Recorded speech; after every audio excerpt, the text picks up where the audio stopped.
Engineer محمد علی مرزا کے live session دیکھنے کے لیے اور ان سے لائیو بات کرنے کے لیے Shahid and Bilal official YouTube channel کو سبسکرائب کریں۔ مسلم علمی کتاب زین عباس بھائی نے میں جان کے السلام علیکم۔ زین عباس بھائی آپ لائیو ہیں، علی بھائی سوال کر سکتے ہیں۔ السلام علیکم۔ جی وعلیکم السلام ورحمۃ اللہ وبرکاتہ۔ جی زین بھائی اپنا سوال کریں۔ جی میں کہہ رہا تھا کہ اتھیسٹ کہتے ہیں کہ یہ سب ریلیجن نبیوں کی طرف سے من گھڑت ہیں۔ نبی خود پریشان رہتے تھے کہ اس دنیا کے پیچھے کون ہے، اور پھر انہوں نے یہ ریلیجن بنائے ہیں تاکہ لوگوں کو حوصلہ ہو کہ مرنے کے بعد بھی زندگی ہے۔ تو اس پہ ذرا بتائیں، ذرا روشنی ڈالیں۔ بس اس پہ روشنی کیا ڈالیں؟ ان لوگوں کا ذہنی توازن بھی بگڑا ہوا ہے، ان لوگوں کے پاس بیسک سائنس کا علم بھی نہیں ہے۔ ان کو اب سائنس تو ہم نے نہیں سکھانی نا، سائنس کو خود سیکھیں تو انہیں پتہ چل جائے گا۔ میری ویڈیو ریکارڈ ہوئی ہے ایگزسٹنس آف گاڈ، آپ یوٹیوب پہ جا کے دیکھیں، ایگزسٹنس آف گاڈ لکھیں، ریپلائی ٹو دھروو راٹھی اور رچرڈ ڈاکنس، انجینئر محمد علی مرزا لکھیں تو وہ پورا مقدمہ آپ کو سمجھ آ جائے گا۔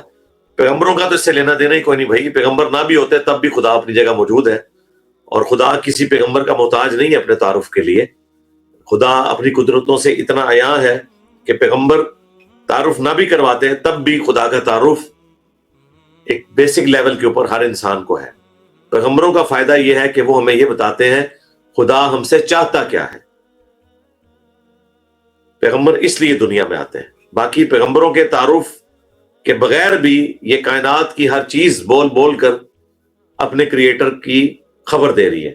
تو ایگزسٹنس آف گاڈ میری ویڈیو دیکھ لیں، ہو کریٹڈ گاڈ یہ بھی ویڈیو دیکھ لیں، ہدایہ وکٹری چینل کے اوپر میری درجنوں ویڈیوز ہیں اس حوالے سے، وہ آپ دیکھ لیں۔ ساحل انصاری بھائی نے جان کے السلام علیکم۔ ساحل بھائی آپ لائیو ہیں، اپنا کیمرہ آن کریں، مائک آن میوٹ کریں، آپ علی بھائی سے سوال کر سکتے ہیں۔ کیا آپ کو میری آواز آ رہی ہے؟ جی السلام علیکم۔ وعلیکم السلام ورحمۃ اللہ وبرکاتہ۔ جی انصاری صاحب اپنا سوال کریں۔ جی علی بھائی میرا سوال یہ ہے کہ جیسے ہم لوگ کو بچپن سے یہ بتایا گیا کہ غوث اعظم جو ہیں وہ 18 پارہ کے حافظ اپنے ماں کے پیٹ سے تھے، اور ہم لوگوں کو بتاتے ہیں کہ یہ بات صحیح نہیں ہے۔ قرآن میں تو اللہ تبارک و تعالیٰ سورہ نحل میں کہ آیت نمبر 78 میں منع کر رہے واللہ اخرجکم من بطون امہاتکم لا تعلمون شیئا۔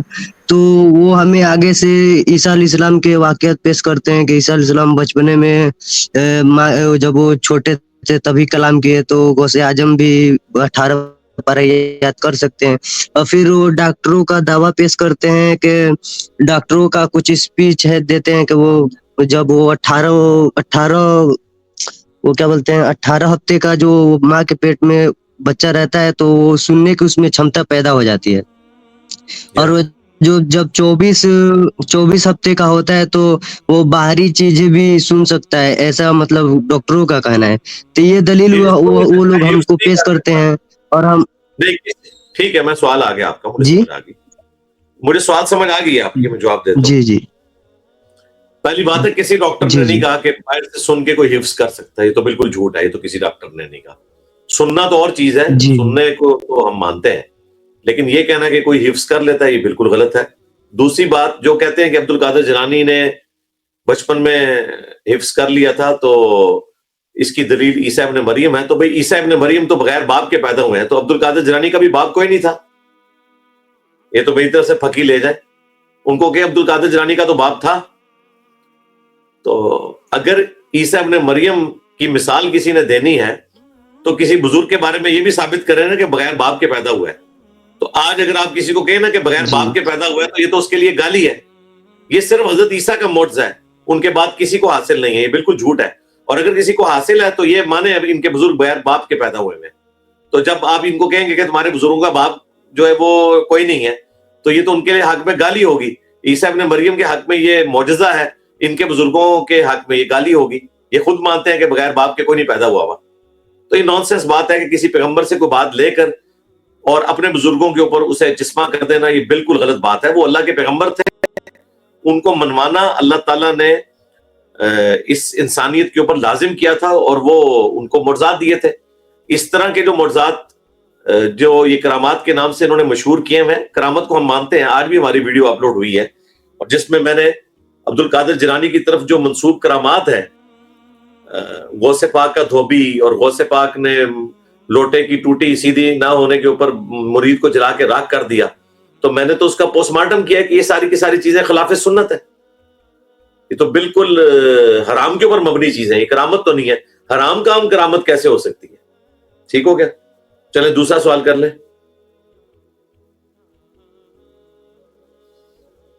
دوسرا سوال یہ رفع دین سے متعلق ہے کہ جب رفع دین مطلب ابھی میں کرتا نہیں ہوں اور کرنے کی کوشش کرتا ہوں تو سامنے سے جو حنفی لوگ وہ حدیث پیش کرتے ہیں، وہ جابر بن سمرہ 1185 نمبر کا، وہ سنن نسائی کا، اور ہم بولتے ہیں کہ وہ سلام والا حدیث ہے، تو اس کو بولتے ہیں نہیں، یہ رکوع میں جاتے وقت اور رکوع سے اٹھتے وقت کو اس میں منع کیا گیا ہے۔ نہیں لکھا ہوا رکوع میں جاتے وقت، رکوع سے اٹھتے وقت، کہاں لکھا ہوا ہے بھائی؟ اس میں یہ تو لکھا ہی نہیں ہوا۔ جی ہم یہ بات ہم بھی بولتے ہیں، لیکن وہ بولتے ہیں کہ نہیں، اس پہ وہ مطلب اس پہ مطلب یہ ثابت، چھوڑ دیں ان کے بولنے سے، ہمیں پتہ ہے وہ صدیوں سے بول رہے ہیں، ان کے بولنے سے کیا ہو جائے گا۔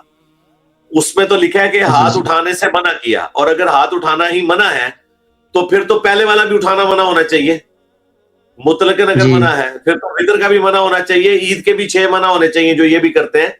اس میں سلام کا ذکر نہ بھی ہو، مسلم شریف میں وہ 4 حدیثیں ہیں، اس کے اوپر میری تفصیلی ویڈیو ریکارڈ ہے، گھوڑوں کے دھموں والی حدیث، جابر بن سمرہ والی جو حدیثیں ہیں 4، وہ امام مسلم نے اکٹھی لی ہیں، اور ان کے اوپر امام نووی نے باب باندھا ہے کہ سلام پھیرتے وقت ہاتھ اٹھانے کی ممانعت۔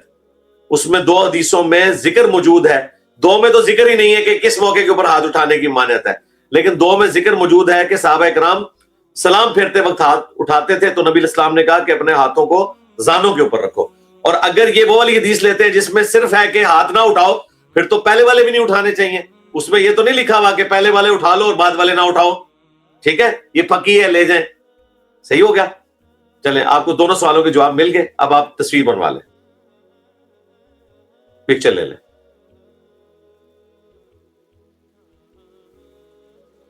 جزاک اللہ خیر۔ جزاک اللہ۔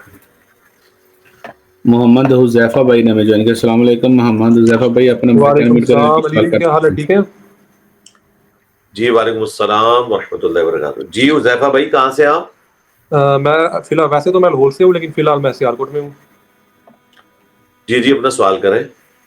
علی بھائی، میرا سوال یہ ہے کہ مجھے نا مطلب پچھلے 4 سالوں سے اس طرح کا مطلب یہ ہو چکا ہے میرے ساتھ کہ تب نادین کی زیادہ مجھے علم تھا دین کا، تو اس لیے تب سے میرے ساتھ یہ چیز ہے کہ میں کسی بیماری کا نام سنتا ہوں تو مجھے لگتا ہے کہ جب تک میں اپنا موبائل اور کمپیوٹر اس طرح ہوں تو تب تک وہ بیماری مجھے ہو جائے گی۔ مطلب عجیب قسم کے اس طرح کے وہمات پھر اگر میں ایک آنکھ اپنی اس طرح بند کر لوں تو لگتا ہے کہ یہ میں دجال کی تعریف کر رہا ہوں، تو مطلب اس طرح کی عجیب چیزیں آتی ہیں اور مطلب اس کا کوئی حل نہیں ہے۔ تو اس کے بارے میں کوئی حدیثیں ہیں اس قوم پرستش کے بارے میں، کوئی اس طرح کی؟ جی دیکھیں، حدیثیں تو بہت ہیں۔ پہلی بات یہ ہے کہ اس کا آپ نے لاجیکل سولوشن تلاش کرنا ہے۔ یہ جو اوور تھنکنگ ہے یہ بعض اوقات بیماری کی شکل بھی اختیار کر جاتی ہے، اس کے لیے آپ کسی سائیکیٹرسٹ سے بھی رابطہ کر سکتے ہیں۔ باقی اگر آپ کو یہ سمجھ ہے کہ آپ کے ساتھ یہ کچھ ہو رہا ہے تو پھر تو آپ کو سائیکیٹرسٹ کے پاس جانے کی ضرورت نہیں ہے، پھر تو قرآن و سنت کی تعلیمات ہی آپ کے لیے کافی ہیں۔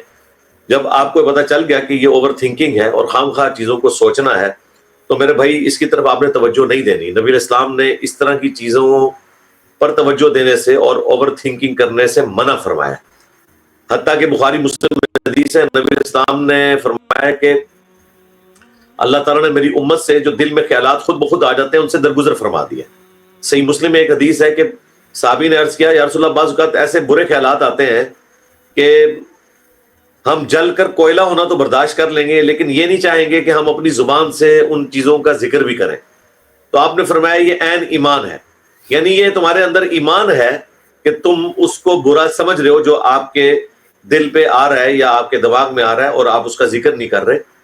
اور وہ بخاری مسلم کی حدیث میں یہاں تک الفاظ ہیں کہ جب تک کوئی شخص اس پہ عمل کرنا نہ شروع کر دے جو وہ سوچتا ہے، یا اس کا ذکر نہ کرنا شروع کر دے برائی کا، اس وقت تک اللہ تعالیٰ نے اس کے اوپر کوئی گرفت نہیں فرمائی بھی۔ تو آپ اس کے اوپر توجہ ہی نہ دیا کریں، اپنے آپ کو مصروف رکھیں، بجائے اکیلے بیٹھنے کے آپ اچھی محفل کو اختیار کریں، اپنے آپ کو اچھی صحبت میں رکھیں، اچھے لوگوں کی صحبت میں بھی اور یوٹیوب کی صحبت میں بھی رکھ سکتے ہیں، علم حاصل کریں اور اسی کے اوپر تفکر کریں۔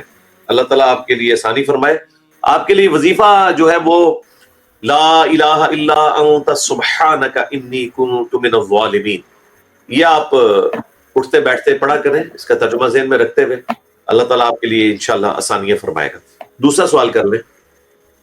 علی بھائی میرا دوسرا سوال یہ تھا کہ جیسے اب کسی ایک عورت کی مطلب کسی ایک والدہ کسی کی والدہ کی شادی ہو جاتی ہے دوسری، اور اس کے بچے جو ہیں وہ کوئی 20 سال تک کے ہو چکے ہیں، مطلب کافی بڑی ایج ان کی، وہ والدہ کے ساتھ ہی لانا چاہتے ہیں، تو وہ اپنی والدہ کے دوسرے ہسبینڈ کو کیا کہہ کے بلائیں گے؟ کیونکہ والد تو وہ کہہ نہیں سکتے اور نہ ہی اپنا نام بدل سکتے ہیں. نہیں، والد تو نہیں کہیں گے، ابو تو کہہ سکتے ہیں نا.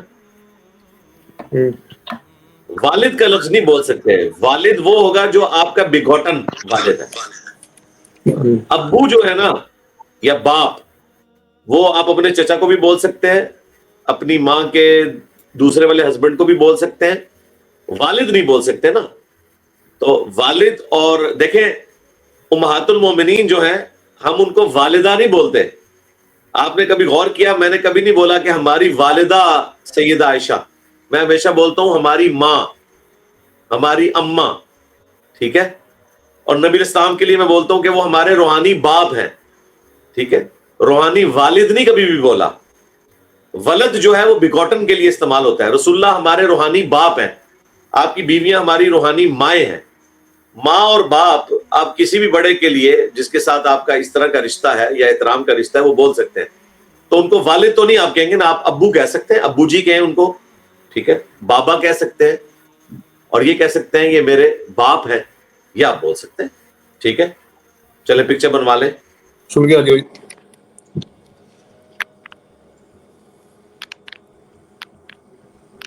اللہ تعالیٰ آپ کے لیے آسانیاں فرمائے. آمین.